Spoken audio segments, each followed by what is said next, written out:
A little boy arrived at his friend's first sleepover and discovered a truly disturbing scene.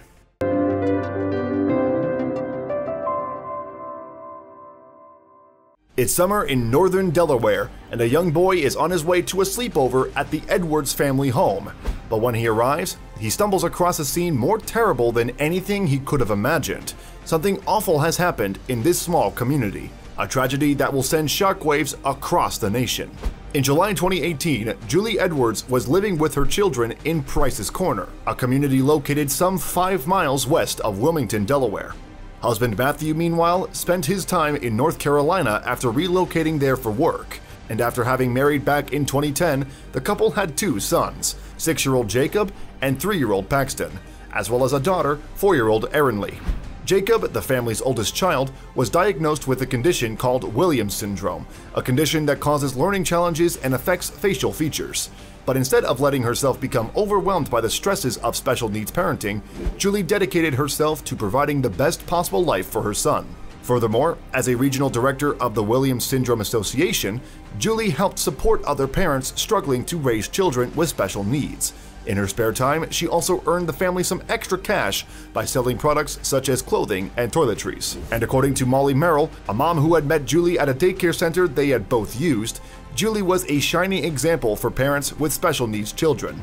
She just always seemed to do the right thing, and I never saw her flinch, Merrill told the News Journal in July 2018. In addition, 2018 was turning into a good year for Julie. According to her friend Brianna Horney, the mom had lost some 90 pounds in weight since January. Merrill also revealed that Julie had treated herself to a different hairstyle to go with her image change. Her Facebook posts were also uplifting and self-assured, Merrill added to the News Journal. Neighbor Nina Boyer had also met the Edwards family at the daycare.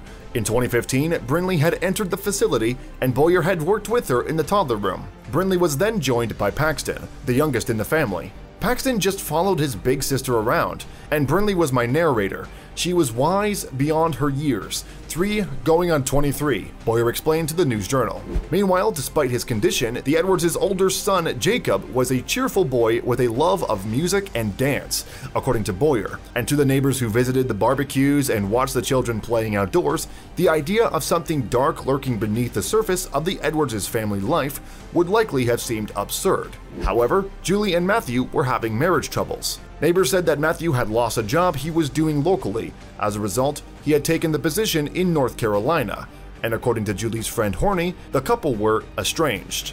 On July 8th, though, Matthew made the long trip from North Carolina to reunite with his family. Apparently, the Edwards were due to attend a conference in Baltimore, Maryland the following day and wished to make the journey together. While back in Delaware, Matthew also confided in a neighbor, Wilfredo Rivera, about the differences that he had been having. Matthew was telling me about his problems while his kids were running up and down the street, Rivera revealed to the News Journal. I just patted him on the shoulder and told him to keep his head up, and don't let something like that discourage him and to take care of his kids. Sadly, it seems as if Matthew did not take Rivera's advice. At around 7:30 p.m. the next day, a red truck pulled up outside the Edwards' home. Apparently, the driver was dropping off a young boy who was meant to be attending a sleepover with the family. But when the child let himself into the house, he stumbled upon a gruesome discovery. Inside, the boy found the dead bodies of all 5 of the Edwards family. A neighbor said she watched him get out of the red truck, go inside, and then rush right out. Alicia Garvin, who lived near the Edwards, told CBS Philadelphia in July 2018. So apparently he had to have found them because no one else was around. Soon, police arrived at the Edwards' home and were able to confirm the shocking tragedy. Apparently, Julie and the children had been fatally shot, while Matthew had succumbed to a gunshot wound that appeared to have been self-inflicted. Subsequently, the Delaware Division of Forensic Science took possession of the bodies. The tragedy was later ruled as a murder-suicide by investigators, with Matthew believed to have attacked his family before turning the gun on himself.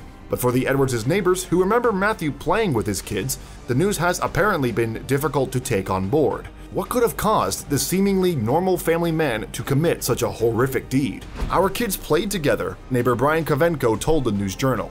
We've been over for barbecues. Every time Matthew was here, he was playing with his kids. I don't know what happened inside, but I know he was outside with his kids a lot. Meanwhile, Garvin recalled hearing the fatal gunshots, although she did not know what they were at the time. It just sounded like pop, pop, pop, like firecrackers. And I didn't pay it any mind because July 4th was just days ago, she told CBS Philadelphia. But while most of the Edwards' neighbors seem to have been on good terms with the couple, one Myrna Hernandez said to the News Journal that Julie and Matthew were not exactly friendly. Hernandez's opinion is somewhat outweighed, however, by the praise given by other friends and neighbors to the family. Furthermore, a GoFundMe campaign established to help cover the costs of the funerals for Julie and the children raised more than $35,000 in just 1 month. And from the comments section of the page, it's clear that the tragedy has touched many people, both from the Edwards' own community and beyond. According to a 2015 figure from the Violence Policy Center, murder-suicides account for up to 1,500 deaths annually in the US, although the exact statistics are unknown.